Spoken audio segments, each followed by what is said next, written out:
Hello students, आज मैं आपका फिर से स्वागत कर रही हूँ मेरी नई वीडियो में। और आज की हम शुरुआत करने जा रहे हैं डेंसिटी ऑफ यूनिट सेल से। यूनिट सेल की डेंसिटी निकालने का एक सीधा साधा फार्मूला होता है। बस आप वो फार्मूला याद कर लें क्योंकि फार्मूला बहुत इंपॉर्टेंट होता है और डेरिवेशन भी ज़रूरी है, लेकिन ये आप देख लें ज़रूरी है। डी डी मतलब यहाँ पर होता है डेंसिटी ऑफ यूनिट सेल। इसका फॉर्मूला है Z into M divide by N A into A cube. आप इसका ट्रिक से भी याद कर सकते हैं, छोटी सी ट्रिक है इसकी, जमना। इसको आप जे कह सकते हो, ज ना और ये ना, और ये ए क्यू को आप लर्न कर लें तो ठीक रहेगा। Z आपके पास क्या होता है? Z आपके पास number of atoms in unit cell होता है।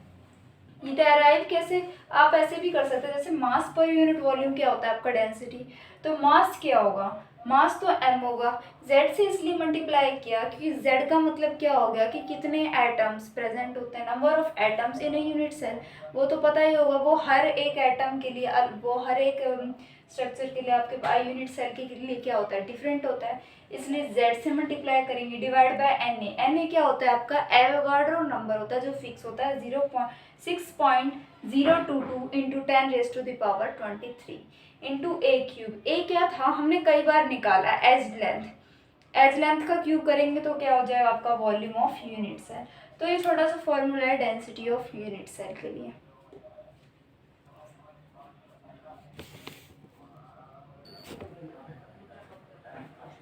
नेक्स्ट आपका टॉपिक आता है इलेक्ट्रिकल कंडक्टिविटी, इलेक्ट्रिकल प्रॉपर्टी या इलेक्ट्रिकल कंडक्टिविटी।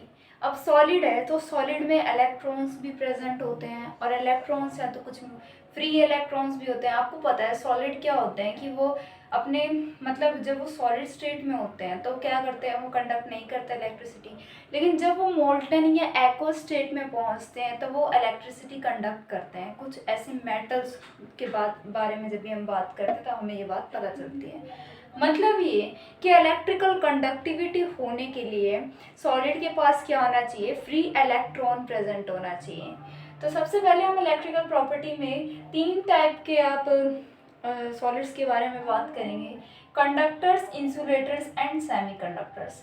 कंडक्टर्स क्या होते हैं? आप बचपन से पढ़ते आ रहे हैं। कंडक्टर्स वो सारे मेटल होते हैं, फिर वो सब्सटेंस होते हैं that conduct electricity.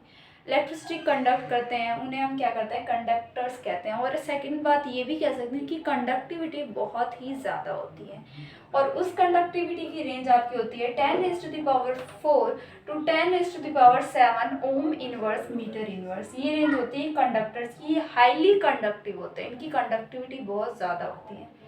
Second thing, insulators. Insulators क्या होते हैं? इंसुलेटर्स के बारे में आपने क्या पढ़ा है कि the substance that do not conduct electricity और the substance that have very low conductivity, lowest conductivity, are considered as insulators. हम उन्हें इंसुलेटर्स का नाम देते हैं। तो इनकी कंडक्टिविटी भी रेंज भी बहुत कम होती है, वो होती है 10⁻20 to 10⁻10 ohm inverse metre inverse. फिर आपके पास आता है सेमी कंडक्टर्स। अब क्योंकि आपको नाम से क्लियर हो रहा होगा, सेमी, सेमी मतलब होता है हाफ। मतलब ये कंडक्टर है लेकिन पूरी तरीके से कंडक्टर नहीं है। ये भी कह सकते हो कि ये इंसुलेटर भी है लेकिन पूरी तरीके से इंसुलेटर नहीं है।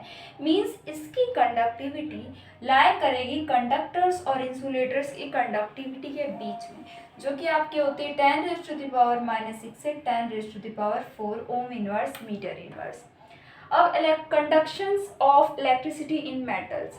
मेटल्स में किस तरीके से कंडक्टिविटी हम देखते हैं, किस तरीके से? एक तरीका तो आप इसके रेंज देख के, दूसरा इनमें ऐसा क्या डिफरेंस होता है कि एक तो बहुत ज़्यादा अच्छे से इलेक्ट्रिसिटी कंडक्ट कर रहा है और दूसरा बहुत ही कम, और तीसरा ऐसा है जो दोनों ही तरीके से बिहेव कर रहे हैं। तो उसका रीज़न आपके पास होते हैं बैंड्स। आपके पास जो एटम्स होते हैं वो क्या करते हैं?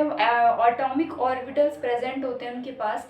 तो वो क्या करते हैं? मॉलिकुलर ऑर्बिटल्स बनाते हैं, और ये मॉलिकुलर ऑर्बिटल, इनकी एनर्जी कुछ कंटिन्यूस होती है, क्लोज होती है, जो क्या बना देते हैं? आपके बैंड्स क्रिएट कर देते हैं। बैंड्स आपके कुछ इस तरीके से दिखाई देते हैं। आपको 3 फिगर दिख रहा होगा यहाँ पर। ये वाला फिगर अलग है, ये अलग है, और ये अलग फिगर है। इस फिगर में क्या है कि आपको बैंड देखने हैं। अब दो तरीके के आपके पास बैंड होते हैं। एक तो होता है वैलेंस बैंड, ये वैलेंस बैंड की एब्रिविएशन है, इसको आप ऐसे लिख लें।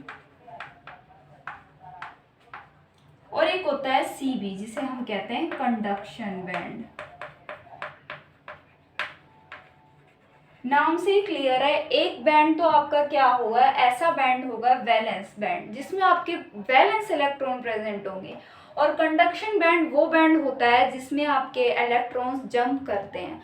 जब इलेक्ट्रॉन्स जंप करते हैं तो कंडक्टिविटी बढ़ती है, उसी के बारे में हम इसमें देखेंगे। सबसे पहले तो क्या कि हमारे पास कंडक्टर्स जो होते हैं उसका क्या केस होता है। कंडक्टर्स में जो दोनों बैंड होते हैं, कंडक्शन और वैलेंस, उनमें से एक बैंड या तो वो पार्टली फिल्ड होगा, मतलब वो पार्शियली फिल्ड होगा, मतलब या तो ये वाला केस होगा कि ये पार्शियली फिल्ड बैंड है, या तो ये केस होगा, या फिर आपके पास ये जो दोनों बैंड है, ये आपका कंडक्शन बैंड जो अपर मोस्ट होता है, जो खाली होता है, हमेशा हमेशा खाली होता है, और जो नीचे वाला बैंड है वैलेंस बैंड, वो या तो आपका पार्टली फिल्ड होगा या फिर फुल फिल्ड होगा। तो पार्टली फिल्ड वाला तो हमने देख लिया, या फिर ये बैंड फिल है और ये खाली है, इन दोनों ने अगर ओवरलैपिंग कर ली, सेकंड केस है ये। फर्स्ट क्या था, जब हाफ फिल्ड होगा या फिर पार्शली फिल्ड होगा जब एक बैंड। सेकंड केस जब दोनों ओवरलैप कर जाएंगे। दोनों में से जब भी एक केस दिखे तो आप ये कहेंगे कि ये जो आपके पास डायग्राम है ये किसके लिए है, कंडक्टर्स के लिए है।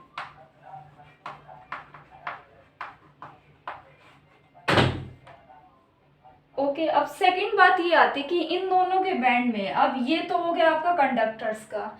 अब हम देखेंगे कि एक केस ये आता है कि आपके पास जो कंडक्शन बैंड है और जो वैलेंस बैंड है, इन दोनों में इतना ज़्यादा गैप है। बात ये होती है कि वैलेंस बैंड में क्योंकि इलेक्ट्रॉन्स है, तो जब आप उसे एनर्जी देंगे तो वो वैलेंस बैंड से कंडक्शन बैंड में जंप करेगी, जिसकी वजह से उसकी कंडक्टिविटी बढ़ेगी। अब आप ये देखिए, इसमें तो ओवरलैप ही कर गया कंडक्टर्स वाले केस में। इसमें क्या होगा कि फॉरबिडन गैप, फॉरबिडन गैप क्या होता है, फॉरबिडन का मतलब क्या होता है, फॉरबिड करना, किसी को रोकना।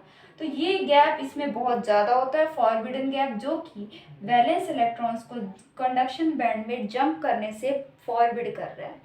इसकी वजह से, क्योंकि ये गैप बहुत ज़्यादा, तो इलेक्ट्रॉन्स इसमें जंप नहीं कर पाते, बहुत कम जंप कर पाते, या फिर जंप पॉसिबल ही नहीं है यहाँ से यहाँ तक जंप करना। इसलिए इस वाले को हम किसके लिए कहते हैं, हम कहते हैं कि ये, यहाँ लिख रही हूँ मैं, इंसुलेटर्स के लिए। ये हो गया कंडक्टर्स, ये हो गया इंसुलेटर। तो थर्ड किसका होगा आपका, सेमी कंडक्टर, क्योंकि वो बीच का है, तो उसमें ना तो वो गैप ज़्यादा होगा ना वो ओवरलैप करेगा, वो बीच का रहेगा, मतलब गैप रहेगा, फॉरबिडन गैप, लेकिन बहुत ही कम। मतलब ये केस बन सकता है कि वैलेंस बैंड से कंडक्शन बैंड में इलेक्ट्रॉन जंप करेंगे, लेकिन सारे इलेक्ट्रॉन जंप करें ये पॉसिबिलिटी नहीं है। हो भी सकता है कि जंप कर जाए, सारे करे और ना करे, पॉसिबिलिटी इसमें कुछ भी हो सकता है। ये वाला आपका किसके लिए होता है, ये होता है आपका सेमी कंडक्टर्स के लिए होता है।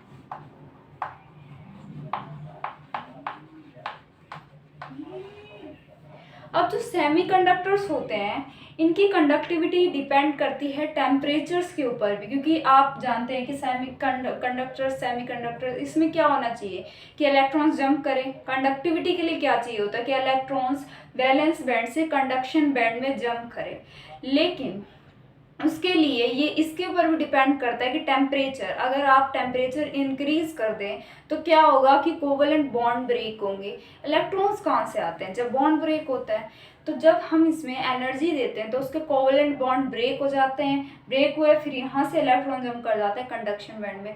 तो आप ये देख सकते हैं कि सेमी कंडक्टर्स में वो कंडक्टिविटी डिपेंड किसके ऊपर भी करती है, टेम्परेचर्स के ऊपर भी करती है।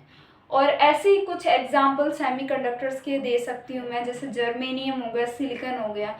उन ऐसे कंडक्टर्स हैं जो कि क्या करते हैं, कंडक्टिव होते हैं, जो मतलब प्योर स्टेट में कंडक्टिव होते हैं, इसलिए हम उसे क्या कहते हैं, इंट्रिंसिक सेमीकंडक्टर्स। वो सेमीकंडक्टर्स जिसमें आपको किसी भी तरह की डोपिंग की ज़रूरत नहीं पड़ती। आज की वीडियो में इतना ही, नेक्स्ट हम अगले टॉपिक को करेंगे नेक्स्ट वीडियो में। Thank you.